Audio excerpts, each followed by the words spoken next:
ठाकुर जी, मुझे भाव आगे का याद नहीं, दाऊ दादा की चोटी दिखा करके ठाकुर जी कहते हैं, बोले अजगर हूं सो मोटी, अजगर जैसी मोटी लंबी लहरीली चोटी या की है गई, मेरी क्यों ना इतनी मोटी चोटी।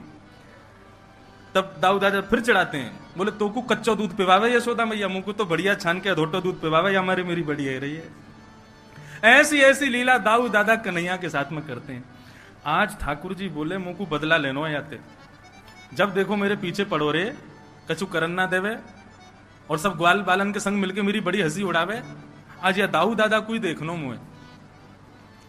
ठाकुर जी ने समस्त ग्वाल बालों से कहा, भैया देखो धेनु का सुर का वध हम नहीं करेंगे, यदि धेनु का सुर को मरवानो है तो दाऊ दादा ते कहो, हम अकेले थोड़े ही हैं बलवान, दाऊ दादा भी तो बलवान है।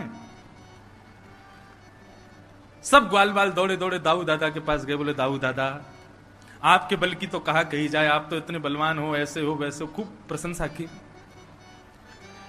हर बार असुरन को कन्हैया मारे, आप कब मारोगे? दाऊ दादा बोले हम तो कोई कहवे ही ना है, हमें कोई बतावे ही ना है कोई असुर को मारनो, हमें बताओ तो हम मारे। तब सबने बताई, बोले धेनुकासुर नाम का एक दैत्य आया है वृंदावन में, आप उसको मार दो। दाऊ दादा ने तो महाराज कसली अपनी कमर, बोले अभी बता, मैं कहां है धेनुकासुर, अकेलो कन्हैया बलवान थोड़ी है, हम भी कम थोड़ी है कन्हैया थे। अब यहां दाऊ दादा सब ग्वाल बालों के संग जा रहे थे, ठाकुर जी ने मधुमंगल को बुलाया, बोले सुन यहां पे आ। दाऊ दादा जैसे ही धेनुकासुर को वध करें ना, पूरे वृंदावन में हल्ला मचा दियो, बोले दाऊ दादा ने गधा मारो, यूं मत कहियो असुर मारो।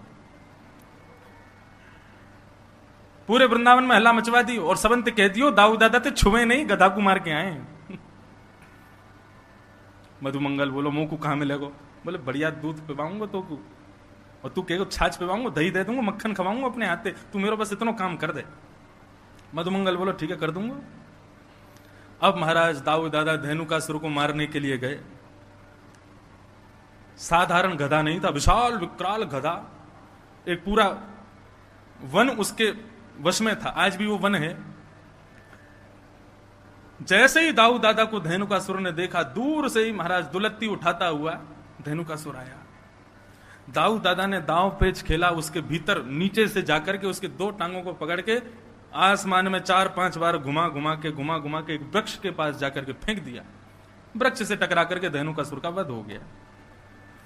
अब दाऊ दादा सोच रहे हैं लाला हमारो इतने सारे राक्षसन को मारे, सब लोग या को कंधा पे उठा करके सब नाचे गावे धूम मचावे, पूरे ब्रजमंडल में पुष्प वर्षण होवे, गोपी अटारीन ते फूल बरसा में सब स्वागत करें लाला को, आज वैसो ही स्वागत मेरो होवेगो। श्रीदामा आदि सब सखाओं से ठाकुर जी ने कही तुम लोग खूब जय जयकार करते हैं इनकी, और मधुमंगल से कही तू पहले भाज के सबन को बता दियो गधा कुमार के आ रहे हैं। अब तो श्रीदामा तन सुखा मन सुखा धन सुखा, सबरे ठाकुर जी के सखा दाऊ दादा की खूब प्रशंसा कर रहे हैं, जय हो दाऊ दादा की जय हो, बलभद्र भैया की जय हो, शंकरषण भैया की जय हो, खूब प्रशंसा कर रहे हैं।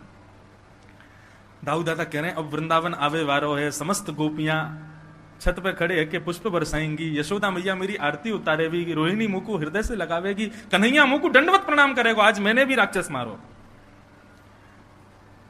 लेकिन यहां जैसे ही दाऊ दादा वृंदावन में पहुंचे, गोपियां सामने से निकले और मुंह पे हाथ धर के खूब जोर से हंसे। ग्वाल बाल बगल से निकले तो हंसी मजाक करते हुए निकले, अरे दाऊ दादा तुमने तो नाक कटा दी आज हमारी। अटारीन पे गोपियां सब खड़ी हैं, लेकिन मुंह को ढक करके खड़ी हैं और जोर जोर से हास परिहास कर रही हैं। दाऊ दादा जिस गली से निकले वहां यदि समूह होता सब अरे भागो भागो भागो, यदि छुवियों में तो गधा को मार के आयो है। दाऊ दादा के नेत्र लाल पड़ गए, आंसू निकलने लगे, रोते भय पहुंच गए यशोदा मैया, सब समझ गए किसने किया ये काम। रोते रोते गए यशोदा मैया से जाके बोले आज लाला ने मेरी ऐसा अपमान करवाया पूरे वृंदावन में, मैया मैंने राक्षस मारो, मैंने दैत्य मारो, भले ही वो गधा के रूप में हो लेकिन राक्षस हटाओ। और कन्हैया ने पूरे वृंदावन में झूठी खबर फैला दी कि मैंने गधा मारो है। दोनों भैयान में हाथापाई हेन लगी, दोनों लड़न लगे। यशोदा मैया आई, दोनों के बीच बचाव कियो, दूर दूर किए, बोले कहा करना चाहो आज बता दो। दाऊ दादा बोले मैं बड़ा हूं, मैं पहले बोलूंगा। बोले बोल। बोले आज के बाद कन्हैया के संग में खेलवे नहीं जाऊंगा वन में। ठाकुर जी तुरंत चरणों में गिर गए, जय। अरे दाऊ दादा ऐसे मत करो, आपके बिना तो मैं कैसे खेलूंगा, आपके बिना कैसे जाऊंगा, आपके बिना मेरा मन कैसे लगेगा, मेरा ख्याल कौन रखेगा, मुकुमा वन में भोजन कौन करावेगो। दाऊ दादा बोले अब तो को पता चलेगी, अब अकेलो जा, मैं ना जाऊंगा तेरे संग, मैं अपनी दूसरी मित्र मंडली बनाऊंगा, बाकी संग रहूंगा, तू अपनी मित्र मंडली के संग जा। ठाकुर जी झूठे आंसू बहाने लगे। दाऊ दादा कह रहे हैं 2-4 दिन थोड़ा सा रूठेगा फिर मना लूंगा। ठाकुर जी लेकिन अंदर ही अंदर प्रसन्न हो रहे हैं, वाह भाई बहुत बढ़िया, अब कम से कम ये दूर तो रहेंगे, 1 आध दिन में ही हम काम कर देंगे, कालिया नाग का वध करना है, इनके बिना करना है।